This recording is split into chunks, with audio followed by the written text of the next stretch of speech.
Hello, Stephanie Hottenhuis. You are the CEO and Chair of Board of KPMG in the Netherlands. Thank you for this interview.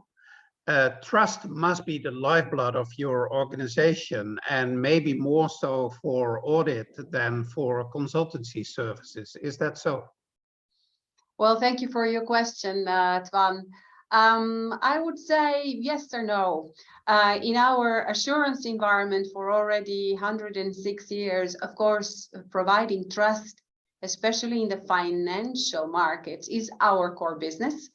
However, in our advisory business, it is equally important because the advice that we give is obviously given in a very confidential and trusting setting with our clients. Also, our advisory clients actually have to lean on, count on, and trust our pieces of advice that we give.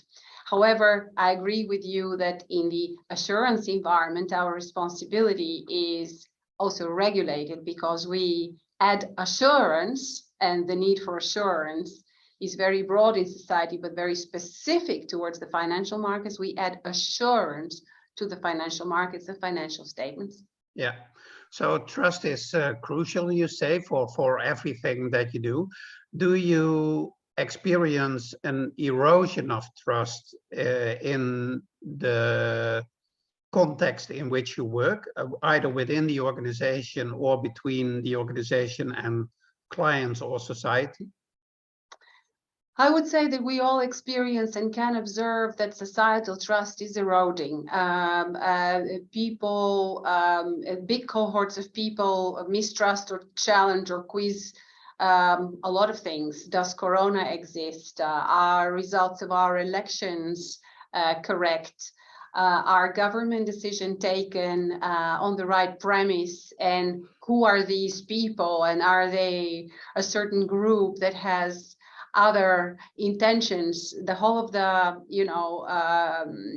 complot thinking is something that we cannot deny that is happening out there. So I would say societally, definitely we are seeing an erosion of trust, and we should definitely ask ourselves the question, is this effective life? Do we just have to accept it and shrug shoulders and carry on? I think it is a very dangerous thought, because we saw what happened with the, storming the Capitol building in the end, of people who actually mistrusted the results of the elections.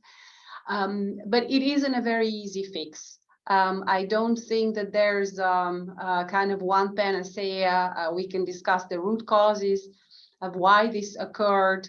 And we can see that obviously we have to understand what is driving people who believe all kinds of theories, how we can continue to communicate with people who believe in theories, what is the difference between fact and fiction. You know that we saw also terms like alternative facts come into existence. And of course, the role of social media and the increasing bubble making effect that it has on our lives. So I think this is a very important societal issue that all of us have a role to play in, from business. Well, what is your role? If you look at your professional role, what can you contribute to restoring trust on a societal level?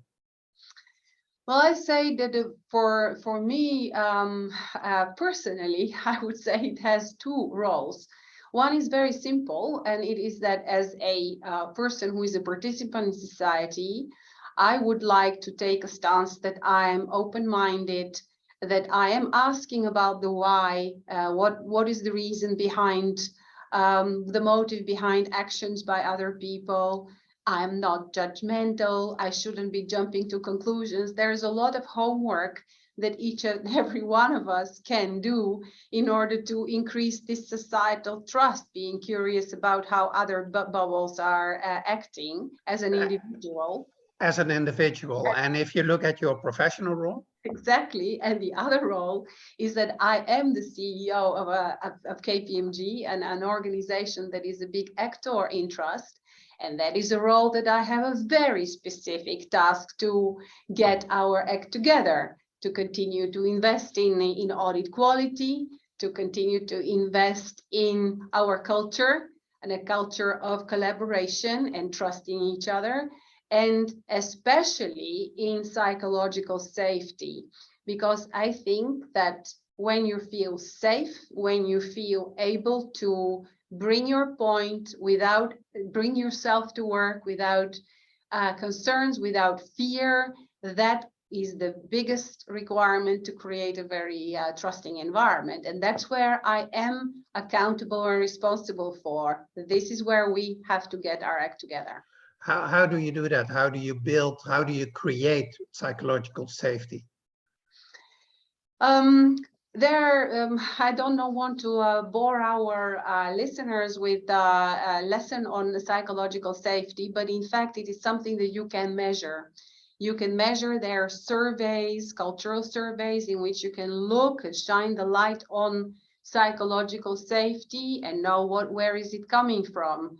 It has to do with how you're encouraged to learn in a safe way, how you're encouraged to speak up in a safe way, and so on. But it's something that you can learn from, something that you can measure, and something that you can see either on individual teams, how you train your leaders to be advocates of psychological safety on the one hand, and on the other, what processes you need in place in order to make it happen. And I think that especially here in the Netherlands, we had a lot of discussion and conversation around it, about it around the voice. A lot of the people seeing and listening will know exactly what I mean, where you see that you need an infrastructure of processes, people like people who can listen confidentially to issues that are happening, a culture that is encouraging people to actually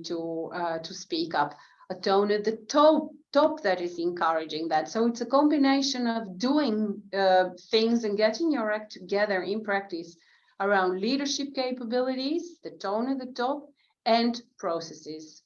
Okay, so it's hard work, but it can be done. That's what you say. Can we say that as a conclusion? Absolutely, absolutely. No, and it is not can, must be done. And it's not a one-time thing. It's done. It's not a check, because if you set out on this journey, you will find out that societal interpretation of what is acceptable behavior are evolving as well. So something that 3 years ago was maybe okay, it won't be okay now, and this will continue to evolve. So if this is your intention, this safe culture, then it does need continuous work. It goes in the same plan, do, check, act cycle as every change. Thank you. Let's conclude this interview with this observation. Thank you very much, Stephanie. Welcome.